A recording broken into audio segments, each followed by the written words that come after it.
hot. We're hot? All right. Here we go. So I want to thank everybody in the studio. We had a couple little technical difficulties working through Skype, but I appreciate everyone. I appreciate everyone taking the time, and Rory here in the studio. And I want to thank everyone. I want to thank everybody at kvar.com. I want to thank everybody who's helped make this happen. Hopefully the live works out on Podbean. I'm not sure. We're still tinkering around with that. And I have a really big update I'm excited to have on. She always has the mic with me. We have the one and only Dianna Muller. So I'm really excited about this. This is going to be great. We're going to get an update on everything going on and kind of catch up with Dianna on what's new, what's exciting, what's going on with the DC project and where things stand, and get a little. I'd like to throw in a little bit of a SHOT Show update too with some of the brands she's working with. So let's dive right in. What do we got going on? Well, what do we got going on? We got going on Virginia. Are you paying attention to Virginia? 100%. Let's get in. Virginia. This is amazing. This is, I think they're up to 70, 80 counties out of 90 some odd counties that have declared themselves sanctuary cities. It's, and then we've got a governor, we've got legislators that are, these bills are talking about confiscation, which has really got our side lit up, which we need to stay lit up. I really hope that they don't come back in and say, well, grandfather you in, you don't have to worry about it, because then our kids are going to pay for the sins of dealing with these people now. So I'm trying to pay attention. I'm trying to connect people in Virginia. We've got several delegates from Virginia and the DC project, and I know that their stories are powerful. We've got one actually from the Vegas, I think it was in Vegas, that she was in college about 10 years ago. Amanda Collins, did you know her story? On campus, got raped at knife or gunpoint, like 50 yards away from the campus police department. She was a black belt. She took karate. Her parents taught her how to protect herself, but she's also a concealed carry person that left it in her house because she was going to a gun-free zone. So another gun-free zone victim, she gets raped. It was horrible, and it was even more horrible for the next girl because he raped and killed the next girl. And Amanda says that she knows if she had had her weapon with her that night, that both of their stories would be different. Yeah, I know it was some years ago that had happened, but she's been a big advocate on why gun-free zones are a bad idea. Yeah. Absolutely. So we appreciate her sharing. She's in Virginia now, so I don't know. It's just to a tipping point that it's. I've been watching the impeachment, and I've been listening to them talk about how Trump is so horrible and he's a tyrant, and then I turn around and I'm like, I feel like you're projecting. I feel like you're saying that he's guilty of the crimes that you're committing, and then he's behaving in the way in which you're behaving. So yeah. I mean, it's crazy. It's crazy. You brought up a lot of really good stuff right there. The Virginia thing is bananas, and I'm glad you dove right in with that. It's out of control, and this is what happens when people try to create legislature without really knowing the consequences of what's going to happen. We had something similar happen in Swampscott, Massachusetts, where they attempted to do something very similar, and the chief of police, I think it was at the time, came out and said, what do you think, like we're going to kick in the doors of everybody's house to take their guns away? I mean, this is crazy. And they essentially are attempting to declare some level of martial law without the backing of the police departments and without the backing of their constituency. It's just they just want to wave a wand and make it happen and just say, this is what we're going to do. And it's going to blow up in their face. And I'm going to tell you, I'll say this as far as the impeachment goes and stuff like that. I know, Rory, you have an opinion on it too. They're not thinking things through. They're not bringing people to the table like yourself and people to the table. What the president has to do, and I've said this, and I'll be critical for this for a second, and everybody knows my relationship with certain people. They have to bring in a board or bring in a group of gun owners that can sit down and have an educated conversation with a lot of these legislators that are trying to do these things. And it's something that I think needs to be the bigger mission. And, I'll be semi-critical of everyone. Going before Congress is one thing, but we literally have to go state to state and explain to people you can't just wave a wand and create legislation and expect that to just happen. Like, we're just going to take the guns away. It's not going to work, because no police officer in its own county, city, jurisdiction is going to go into the door of into the house of a city. That is a recipe for disaster.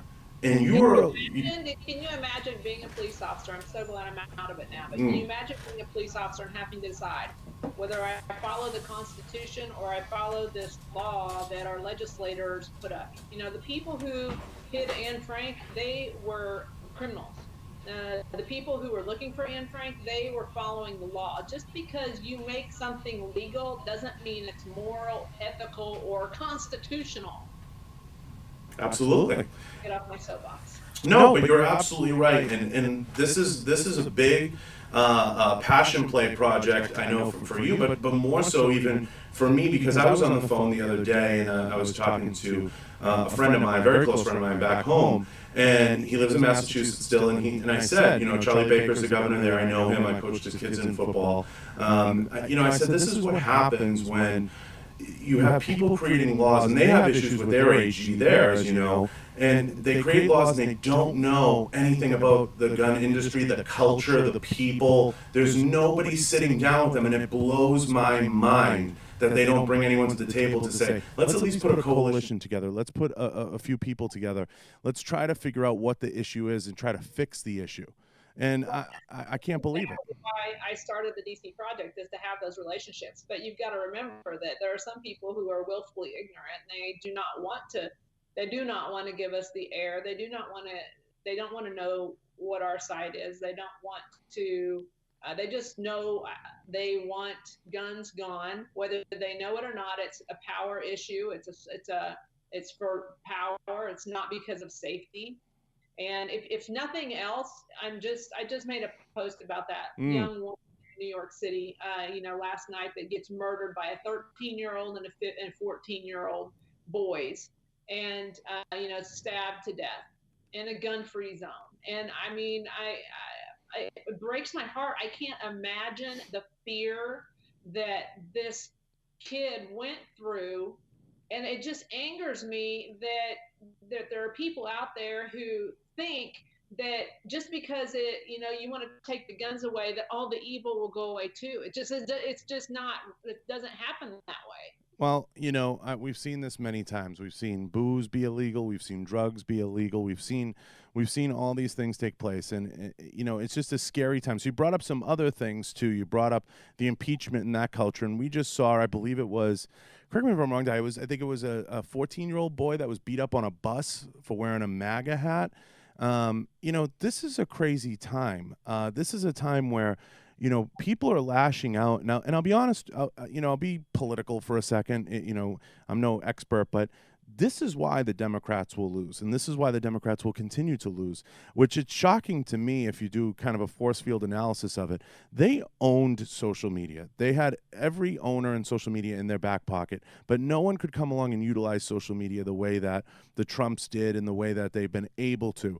And now they're almost mad about the way that social media is used now, and they're bitter about it. But he's absolutely right when he puts things out there, and he talks about, you know, Elizabeth Warren drinking a beer in her house and how awkward it is and how she's trying to assimilate. He's absolutely right when he starts to put some of this stuff out there. And listen, we're all guilty of this. You know, I've been guilty of this 1,000 times in the industry.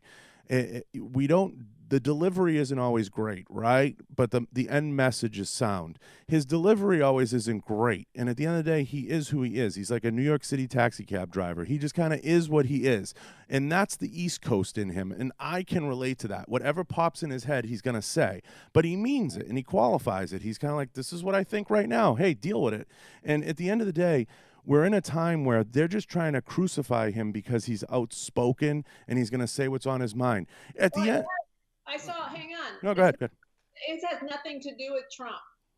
I believe that because, and I just saw, you know, walk the streets, ask the college student about how, you know, something, you know, related to the day. And they asked him about Trump and, oh, yes, he should be impeached. And then they went so far as to ask, well, how would you feel about a President Pence? And they were like, oh, no, he's bad, too. he needs to be impeached too. And I'm like, this has nothing to do with Trump. I feel bad for him because he was the one, and he makes it so easy for them to, by not being polished, which is one of the reasons that I kind of like him, is that he's not polished and he steps in it every once in a while. And but he just has, I feel like there's a genuine person in there. And for being a billionaire, I feel like he relates to me a lot more than all these other elitists that are telling me that they relate to me, but they have no idea what goes on in the rest of the world. I mean, gee whiz, it's so disconnected. Yeah, it's insane. It's one of those things that I agree with you. I like that he's not afraid to step in it, because you have to have that willingness to not be afraid and just kind of be genuine. And if you feel something in the moment, run with it. So we have all these issues going on in Virginia with the sanctuary states and with the sanctuary counties. And how they're breaking this all down. How do you think it plays out in Virginia based on kind of your expertise? And I know you're out there and you're hearing what the people are saying. I have no idea.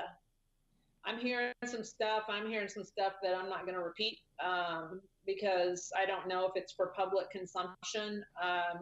But I look at Virginia and I'm like a little sad that from what I understand, there were not a whole lot of Republicans running. There were not, we have to, the conservative people in the world or the gun lovers in the world, whether you're left or right, we have to have good quality, constitutionally sound people run for office.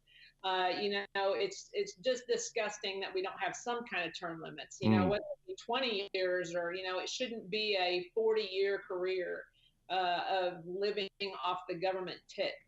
It should be serving your community and getting in, getting out. I understand there's a learning curve there, but that, I feel like that's why there's such a stronghold on the deep state that the left doesn't want to even admit that's because I believe the deep state is left and right. Right. I think I'm not just looking at the Democrats and going, oh, it's just you. I think it's the entire system that's broken, and that's why everybody hated Trump to begin with. So. I was going somewhere with that, and I just can't remember where it was. It'll come back to you. I'll finish that thought. That thought to me is that, like you said, it's not left, it's not right. It's our politicians as a whole. And when they sit in those positions for 5, 10, 15, 20, 35 years, you're like, okay, what are you really doing differently? Like, what fresh ideas are you bringing to the table?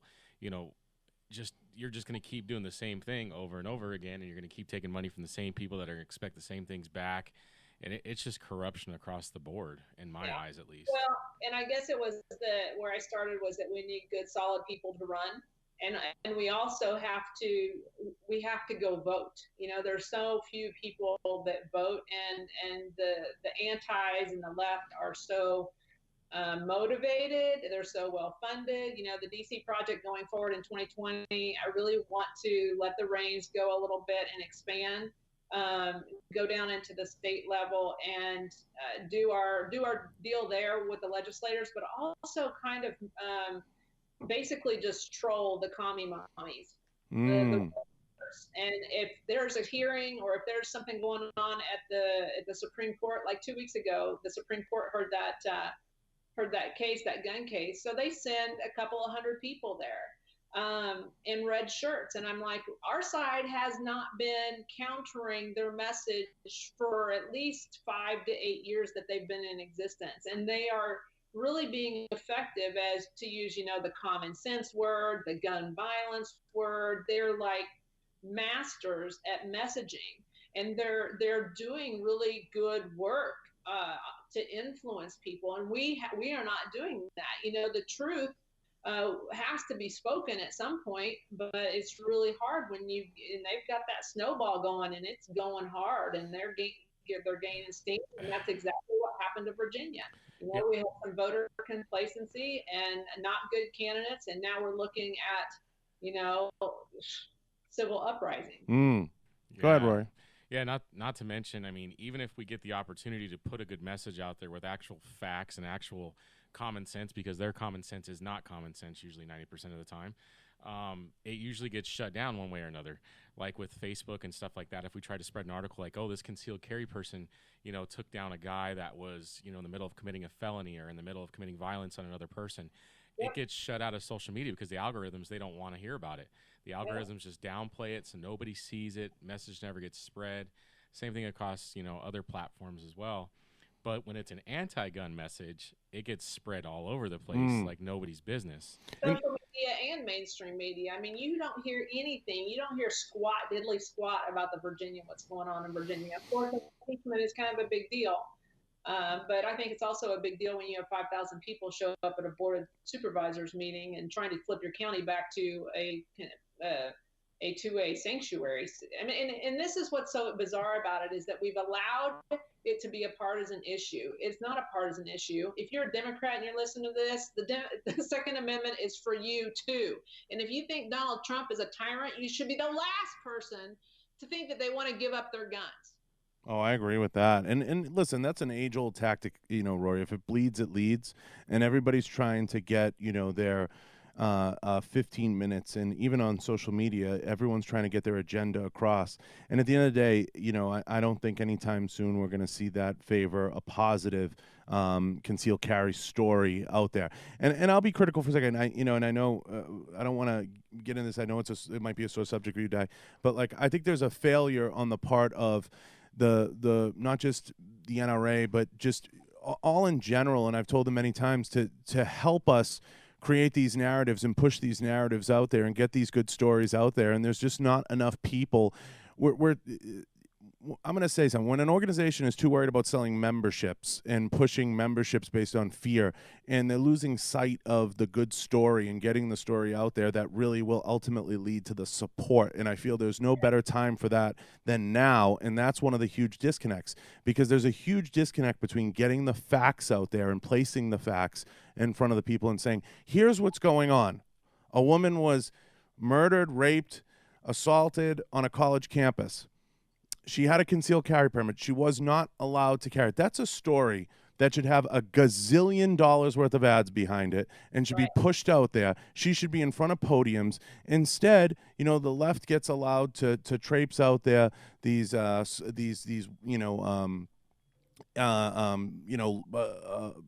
girl who runs around and talks about the weather, and they put these people out there, and they're worried about all these issues. But they're not looking at the facts. And I feel the biggest disconnect is these lawmakers get allowed to wave a wand without any type of coalition, any type of understanding. There's no conversation with anybody who's a good gun owner. There's no people brought in that own FFLs. There's no discussion about what the ramifications of that will be. And then they do it, and they look around and they do this guy. Oh, what happened? Why the law enforcement, they're not listening to us, and this one's not listening to us, and they're stunned. And I call it like amnesia. They get selective amnesia. All of a sudden, they're like, "Oh, how did this happen?" And oh my God! And what's going to happen is, in some ways, the left will continue to dig a hole for themselves deeper and deeper and deeper that they're not going to be able to come out of. In my opinion. That's my opinion, because at the end of the day, it's not going to fly in Virginia. There's too much of a populace there that's pro-gun, and there's just enough, and that's the wrong state to have this go down in as a bellwether. And they're going to lose, and I think they're going to lose bad. That's my prediction. I know you've heard some things, but I think... I hope so, but it's just kind of sad that, it's like there's really no bridging. It's only dividing. Yep. You're taking one side or the other, and that's what's so scary, is that I don't ever see our country coming back together. I've often joked about, we need to get a divorce. And just let the left take the left and the right take the right, use the Mississippi and go on about our merry ways. But that's just kind of unjust. I don't know how that would happen, but I certainly don't want to see civil war either. I think it's absolutely only going to get worse, because the Democrats don't have a candidate to save their life, and they don't have a candidate coming up to save their life. The only decent candidate they had, they ran into the ground. The one, what's her face, out of Hawaii. She was the only good. Liked her. Yeah, she was the only good candidate worth a cent, and she's a Republican for all intents and purposes. She just happens to live in a. What? She's anti-gun. She's anti-gun, but I think that's an issue she could sway on. I believe it in my heart. She just did Joe Rogan, and she was with Jocko, and I think she could sway on that a little bit. And by and large, I think she's a product of an insanely, left state. So I think that could change in a national election, and I think that she would need to bring that. She just doesn't have the constituency behind her right now, but in time she could be a rising star. But the party hates her, and it's run her into the ground, so it's only a matter of time. But, you know, at the end of the day, this staying on this Virginia thing, I think that the Democrats have made a lot of decisive, poor decisions, and it's a poor decision to try to carry out the impeachment because they're going to lose, and they're going to lose huge. And they're going to look really bad because they might get it through the House. It's not going to get through the Senate. We all know that. They look stupid along the way because there's no concrete facts being presented, and they look like buffoons every day in front of and with these snips and these clips coming out because they don't understand the soundbite system. And then the other side of it is you're trying to do this vacuum process in Virginia with the guns, and it's going to absolutely blow up in your face. You're going to have 70, 80. You're going to climb all the way. You're already at almost 100% of the counties going full sanctuary, and none of the cops are going to execute that order. Nobody's going to execute that order. And what's going to cause them, I think, down the line is they're going to re-examine some of these red flag laws or the wide open use of red flag laws. And this is a story that has to be written. It has to be written by someone that's competent, and it has to be put out there, and it has to be pushed. Well, I actually was floating the idea. I was like, is there a recall? Is there, you know, any kind of recall now that we've awoken the giant? Is there any kind of recall system? So they're kind of looking into that. But, you know, I remember posting, well, it was before the election, so probably September time period. I saw an interview with Moms Demand Action, Shannon Watts, and she was talking about how much money they were pouring into Virginia, $2.5 million that they alone were pouring into Virginia. And I'm sitting there, you know, it's all about the messaging, and it's all about, and when I take that messaging a step further, I wanted to tell you about this. September, I want to say September, October, I went to the New York Times Deal Book. Did we talk about this before? No, but go ahead. Yeah. So this is a one-day conference. It was huge. It was amazing. I felt like almost like a spy being in there because I swear I was the only conservative, me and Chris Chang. I asked to take somebody with me because I wasn't going to go sit on this 90-minute task force with CEOs talking about corporate activism. So real quick, basically, if you saw the Dick's piece that I did on CBS Sunday morning, it was talking about how he admitted that they lost $250 million, $250 million they lost. And he's willing to do that because he feels like the gun issue is something that he's willing to take the moral high ground on. Now, that's exactly what this conversation was. They had, every town was in there. There was a couple of other advocates. There were 2 fathers from Parkland. And then there was me, Chris Chang, and 4 CEOs from different groups from Royal Caribbean, Levi's, Citigroup, and another new company that the guy was from Google. But yeah, they have all drank the Kool-Aid. They looked at us, they talked to us like we were, you know, one woman, one activist was very harsh and talked to us like we were idiots. And and then some, the Parkland dads too, they talked to us like we were idiots. But they just have drank the Kool-Aid. They can't hear, they can't see anything past what guns, got to take the guns away. And these CEOs are prepared to move their corporations in that. If you heard right before that, there was 150 CEOs of major corporations that sent a letter to the Senate saying you have to do something about gun violence. I'm like, okay, let's do something about gun violence. Let's go ahead and put education back in our schools, firearms education. That's what I want to do. You know, when I feel like education over legislation is actually what's going to make us safer. But anyway, back to prepping for this. This is why I was so freaking scared.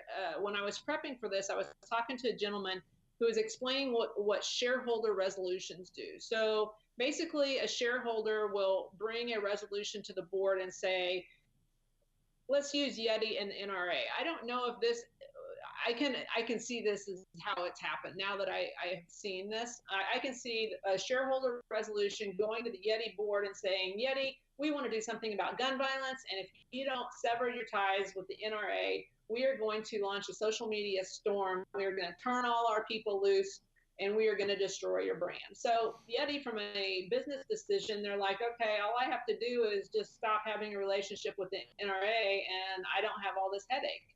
So they're doing that. The left, whether it be about guns, whether it be about environment, whether it be about abortion, the left, the liberal side is doing that 300 to 400 times a year, whereas the conservative side is doing it to 20 to 40 times a year. We aren't even in the same ballpark. We aren't even, we think we're at the game, but we're in the parking lot. Right. That's a good point.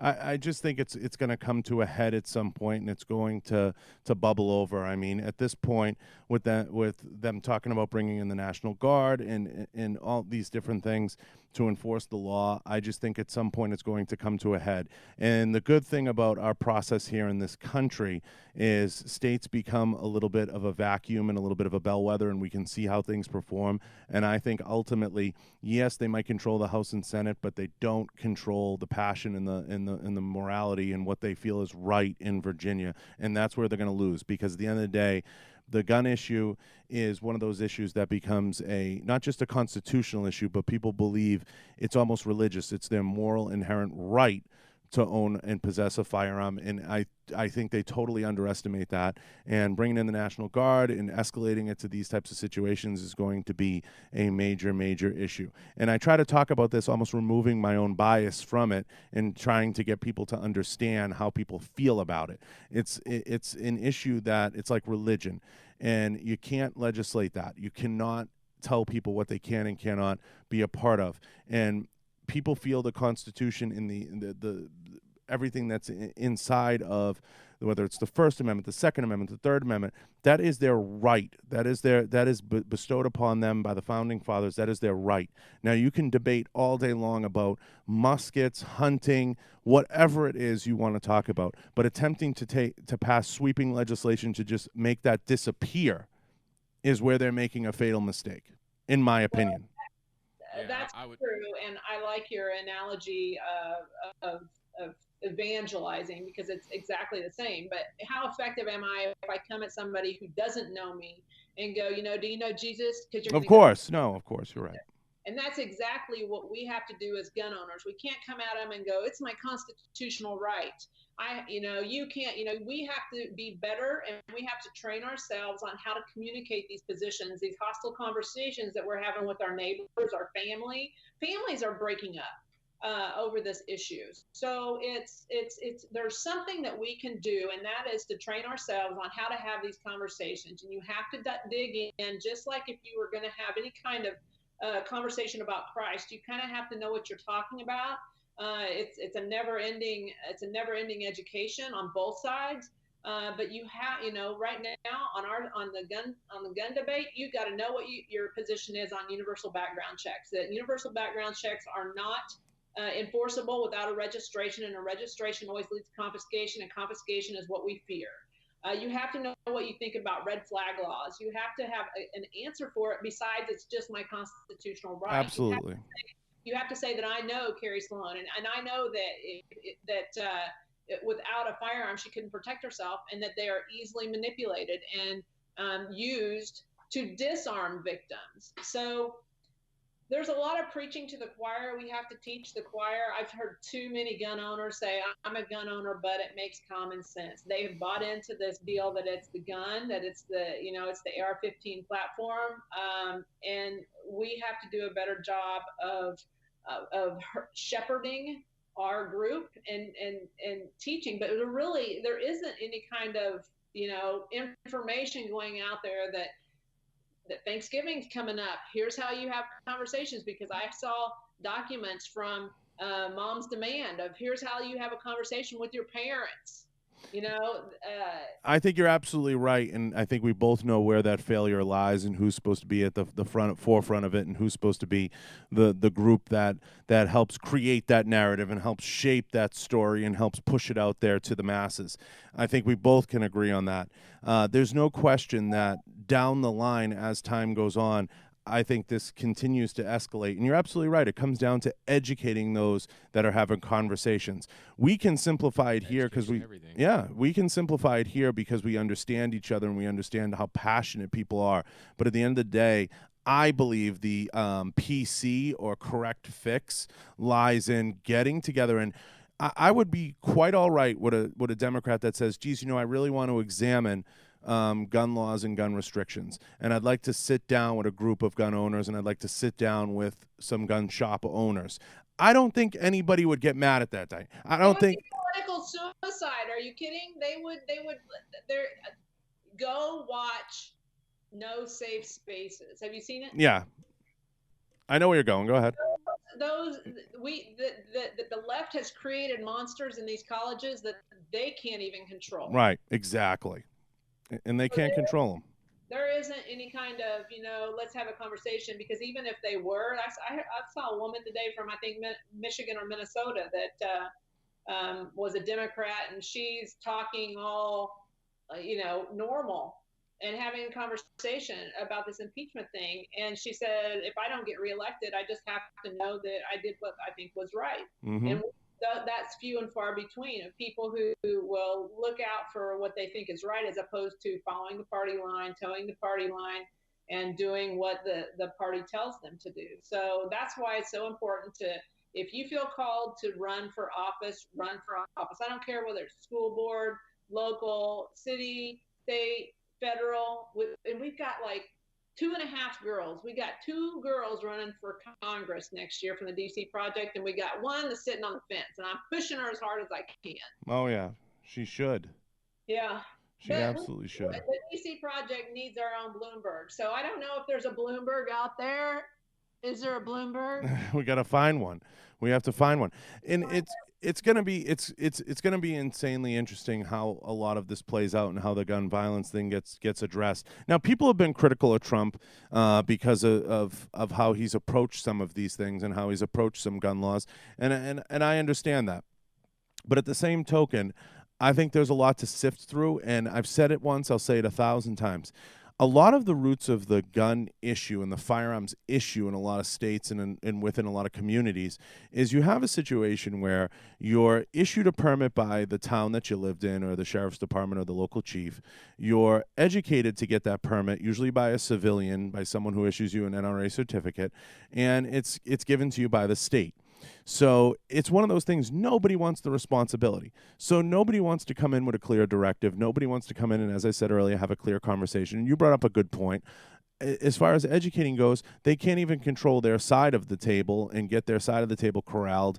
And the one thing the Democrats have done a great job on, you've touched on this, is kind of controlling the college campuses and having those campuses be, the radical side of the party and put this radical message out there. But to your point, they can't even control that side. So it's causing them what I would call a lot of fatigue, and it's actually causing them a lot of grief, especially in the social media environment that we live in now, because a lot of these snippets and clips, every day I'm seeing a clip go by Twitter that some left crazy is knocking out another kid on the campus because they wear a MAGA hat or they brought up an issue and wanted to talk about it, and it's making national headlines. I would love to see the statistics on liberal assaults, physical assaults on here in mainstream media is going to be how white supremacists are rise in numbers, and the attacks on minorities, and I mean that's all they focus on. I'm completely, from what I see just myself reported in the news, I think you're 100% correct that there are at least more attacks from the left to the right than there is the right to the left. Oh yeah, I'd love to see the stats on it. But the real question is, because you're the expert in many ways, in my opinion, how does it end? How does this play out? Are we close to, I know a lot of crazy YouTubers and people put videos out there where we're close to a revolution and this and that. How does this play out as we head into the new year? It's going to be a really interesting SHOT Show. It's going to be a really interesting January as we kind of roll into this and this stuff plays out, and you have the election and you have the impeachment process. Well, I'm going to start with, I'm no expert. I'm just... You're the expert. I'm just a 22-year veteran police officer that's now a professional shooter and has a heart to try to make a difference. So I am no different than anybody else. I've just been paying attention for maybe 5 years now, of really realizing it's just getting people engaged and getting people to pay attention, so we don't end up like Virginia. If you do not, it's going to be a clear vote in 2020, and I don't care if you love or hate Trump. Your choices are going to be a socialist, and if they don't say they're a socialist, they are misleading you, Mm-hmm. and Trump. So you're going to have our country has a very clear choice to make in 2020. And, I honestly, not Joey Behar, I don't know if you Mm-hmm. saw that he said, don't tell them you're going to take your guns. Lie to them, tell them after you get elected that you're going to take, and then take their guns. And I'm like, how dishonest can you be? Oh, it's just disgusting. It's just disgusting. Yeah, it's getting out of control. I see so many of these attacks lacking facts and lacking basis and lacking understanding and basic knowledge. And to your point, there is an educational component, and I know we're all not touching the third rail here, but I believe a lot of this falls on the inability for the NRA and other parent organizations and people that are supposed to be stumping for a lot of these causes to step up and start to create initiatives that offer not only education but also offer an understanding. In my opinion, now is the time for somebody like the NRA to come in and say, we're going to have, 4 ballrooms at SHOT Show, and we're offering education on how to approach being an FFL in your community, how to approach doing this in your community. Yeah. No, keep going, Di. No, I was like, that's a great idea. Keep going. You're No, on a roll. I was going to say, this is and if I was in charge of marketing at the NRA for one day, and write this down, Rory, because take this clip, I would absolutely make this an opportunity to get out in front of this, get out in front of the issue, take the time to say, hey guys, we're going to buy 4 ballrooms at SHOT Show. We're going to buy 4 ballrooms at the next NRA show in Nashville. And we're going to take the time to educate not only FFLs, but gun owners. And we're offering this for free. So we're going to give you, whether it's a media kit, a press packet, something on how to address these issues, and give you talking points, give you facts, give you bullet points, and start to develop what you're talking about. Not only leaders in the community, potential running candidates, and strong personalities in the community that can not only step up and speak with education, but also offer more than it's my right or it's the Second Amendment. And this is a failure on their part, whether it be because they're too worried about bringing on personalities to the NRA that can talk about fear tactics and fear mongering, whether it's they're worried about doing X or doing Y, or getting more press time for someone to sell a book or for someone to sell a gym membership, whatever the fuck it is. And I think it's a huge mistake on a lot of their parts by not getting out in front of it and not doing things like this. If I go to one more party, one more, hey, we're going to have a band and a swanky this, I'm going to throw up. Right. I totally. Not going to any more parties. The whole argument these days that, oh, it's my right, this and this, that, it's a Second Amendment. I mean, like Diana's saying, it just doesn't fly anymore. But education and facts, and to be able to relay that in a good manner to that person, whoever you're speaking to be able to get their mind to turn and mind to think, that will change their mind and that will make them think. Like my brother, for example, he came out a couple months ago to visit, and he was like, oh, I don't think you should have an AR-15, da da da da. And I'm like, well, tell me why you don't think I should have an AR-15. And he was like, well, because people use those in mass shootings and da da da da da. So when I started breaking down the facts to him, I was like, well, why do you want to go after guns? Oh, to stop gun violence. Okay. Well, if you were to go after guns to stop gun violence, you'd realize that, an AR-15 is a very, very small portion of gun deaths as a whole. And you start looking at some of the facts and things like, how often they're used in suicides and other things. And I'm not going to name what I think should, what would be the big standout thing in that, argument. But I could see the wheels in his head turning like, oh, okay, well, that kind of makes sense. And the whole AR-15 argument, I think they're just going after it because that's what they think people want to hear right now, and that's what they want to. The Democrats want everybody to think like, oh, we're trying to stop this gun violence, and getting rid of the AR-15s is what's going to do it. Right. But at the end of the day, if you look into the facts, you're like, oh, okay, that doesn't make a whole lot of sense on why you'd go after the AR-15. No. Same thing, with gun-free zones and stuff like that. At the end of the day, it's like, how many of these school shootings have happened in gun-free zones? I'm pretty sure all those schools were all gun-free zones. And not that we're going to, have students in high school take guns to school, but, if a teacher was armed or something like that, it could have. Parents dropping their kids off. Yeah, parents dropping their kids off and prosecuted. On to back to the stuff going on at SHOT Show. For your audience's sake, let's discriminate or decipher. What's the D word I'm looking for? NRA is for the public as NSSF is for the businesses. Right. So there are a lot of, at SHOT Show, there are a lot of education pieces. If you look for them, I'm going to go to Black Guns Matter. I'm actually teaching a class for managers how to leverage your brand ambassadors, which is kind of a complement to the Ambassador Academy, which I know we talked about. Yeah, I love that. Yeah.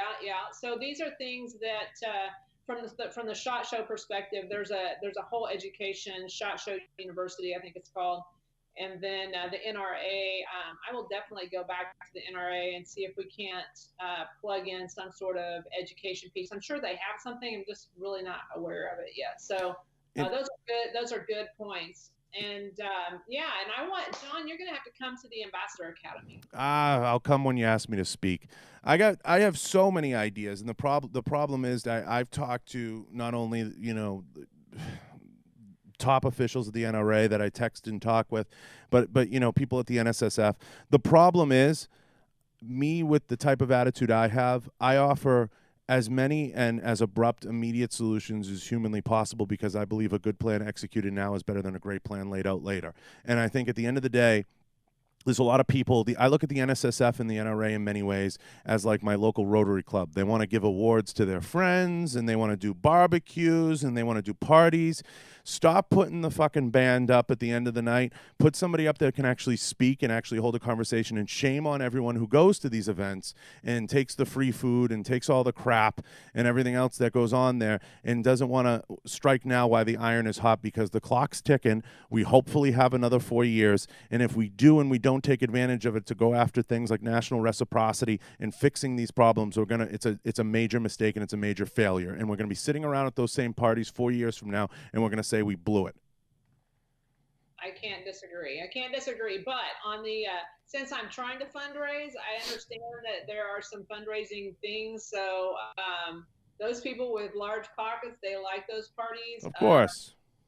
So until we find the Bloomberg and they tell me exactly what it is that makes them part with their money, I can't throw any stones. They're out there. The thing is, they're out there because I talked to them at night. I talked to one major ammunition company owner at length.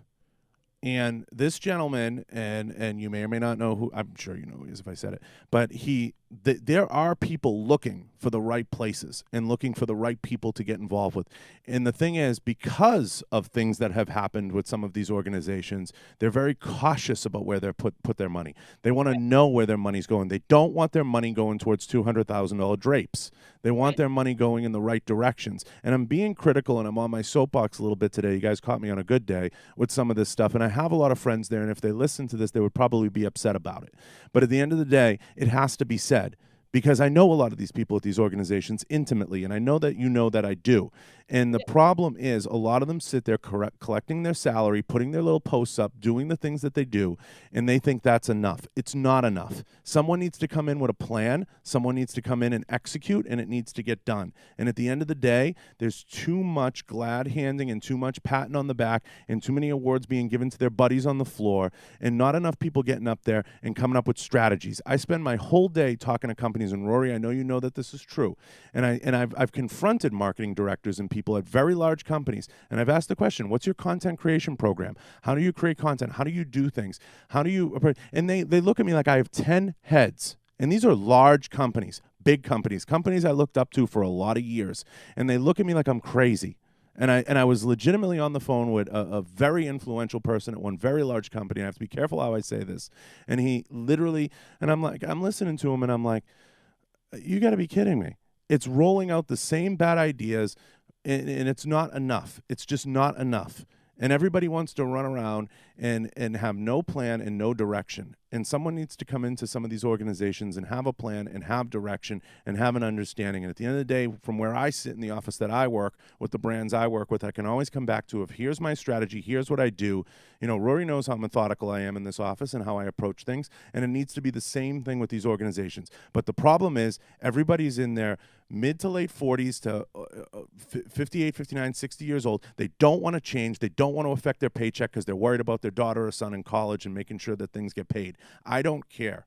At the end of the day, I don't have to worry about those things. So I speak the truth and I say what's on my mind and I say how I feel and how I look at the lay of the land. And I get that you have to do certain things to fundraise and to raise money and things like that need to be done. But we need to be as passionate about these other things as we are about those to make these initiatives work, because then more people will advocate the good that's coming out of them, like the things that you're doing with your programs and the things that you're trying to put in place with your education. But unfortunately, I see the same bad programs rolled out year after year after year, in horrible solutions. And that's why at the end of the day, the firearms industry, whether it comes down to how it markets itself and how it carries itself, is about 10 years behind every other industry, and that's why we fail. Go look at everybody's Instagram page. It's gun photo after gun photo after gun photo after gun photo. Why are we so afraid to put a voice behind that?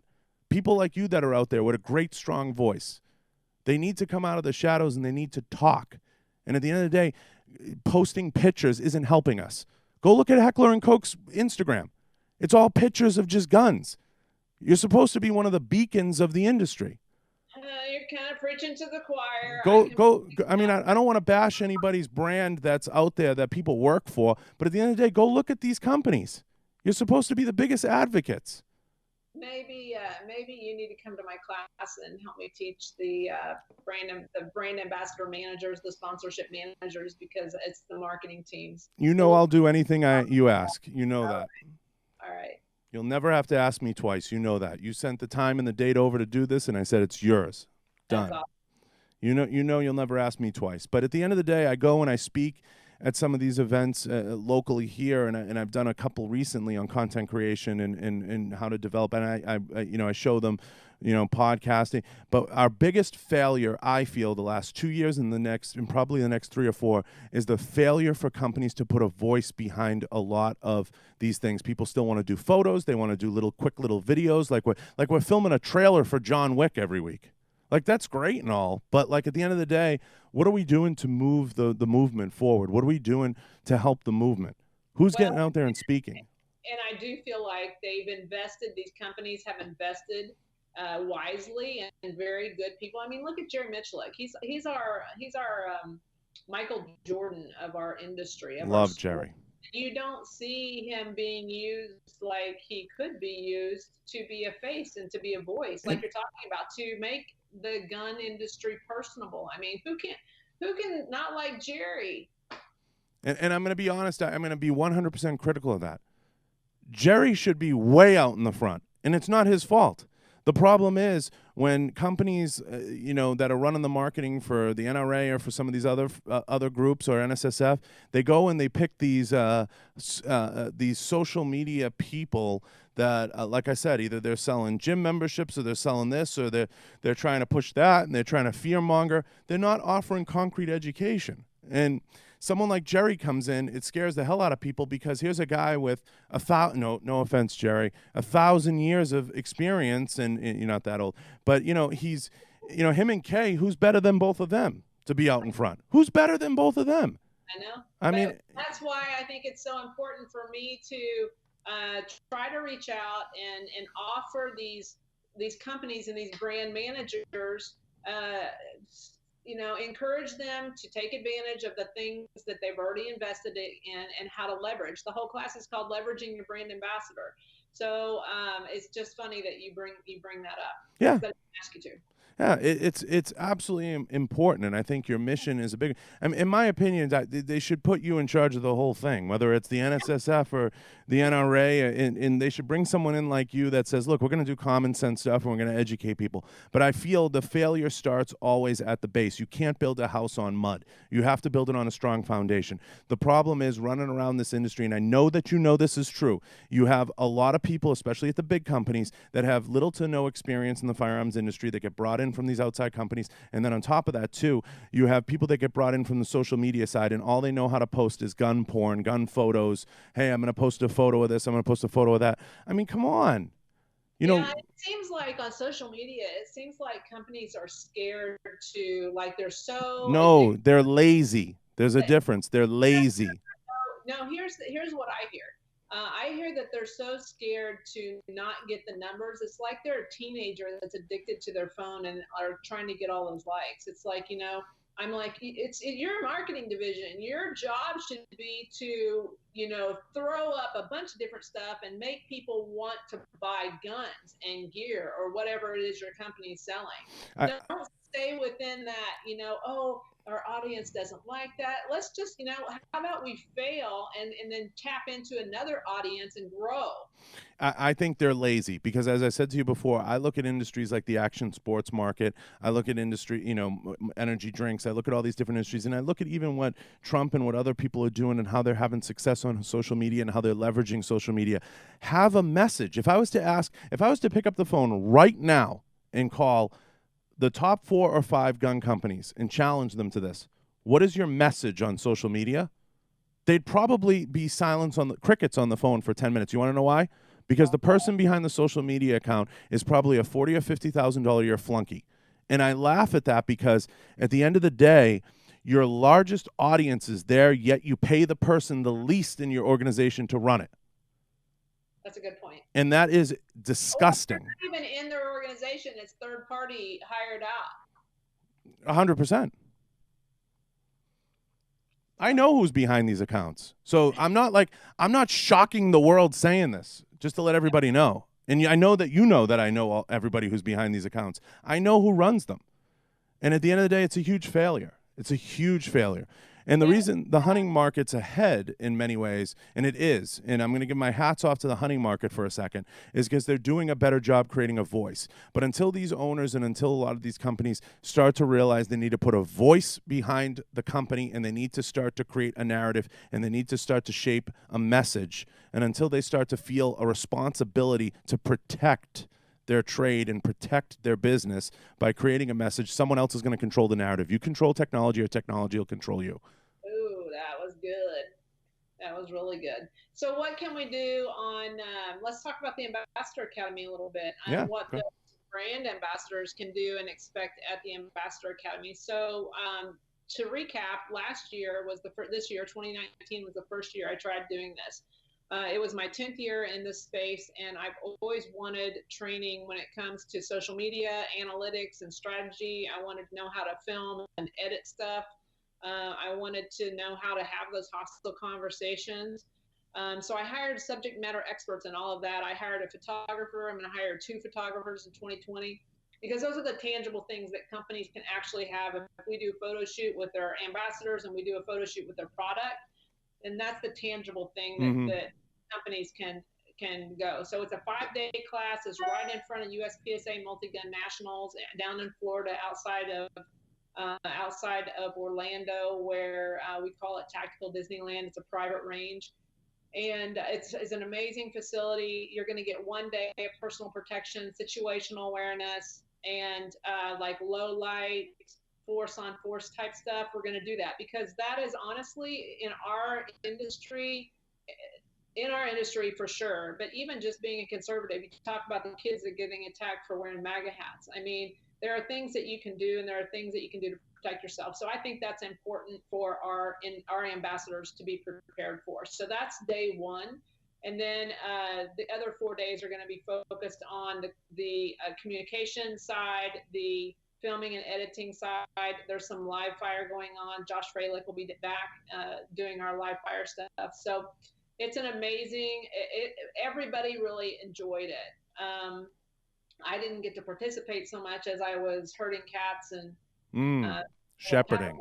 But, yeah, shepherding. I was shepherding. So I'm looking forward to 2020, March 28th to April 1st in 2020. And I need companies to be able to step up and realize that they want to invest. If you're investing in these brand ambassadors already, you should want to send the brand ambassador to this to get a better return on your investment. And for the bigger picture, if they can speak eloquently about the Second Amendment or whatever it may be, not that you want them to go out and be a Second Amendment advocate, just so that they can have a conversation, because they're going to get hit with some sort of anti-gun question at some point, just being an ambassador for somebody in the industry. In my humble opinion, the NRA should come in and fund the whole thing for you, and you should be able to invite key people to it. and you should be able to extend that out to the companies and the brands by saying, buy them the plane ticket, and they'll be able to generate media at this event that they're getting educated in, that they're doing it. And it's just there's a couple ways I would do it, but I think at the end of the day, someone should come in and write a big check, and you should be able to invite whoever you want. Well, I want you in charge. It's easier said than done, I know, but I that's the dream, right? Someone comes in and says, and then you can go out and you can get the top 10 or top 15 people, but at the end of the day, I think the top ones kind of know what they're doing. They know enough, obviously, otherwise they wouldn't have the reach that they have. But those mid-level players that are up and coming, especially the young ones, we got a whole young group that's going to have a lot of responsibility coming up. We got the Colby Pavlocks, we have the Cheyenne Daltons, we have the folks out there that they're going to be coming up. They're going to be the next voices and the next faces, and they have to be ready because we're getting old. I'm 100 years old. I can't do this anymore.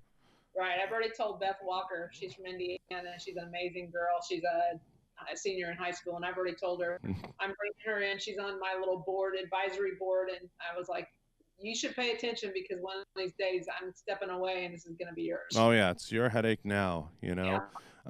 But no, it's an awesome thing, and like I said, I'm a huge advocate of it, and I think at the end of the day, I would love to see somebody big come in and write a big check towards it to get, whether it's 10 or 20 or 30 seats funded. How many seats are you trying to fill?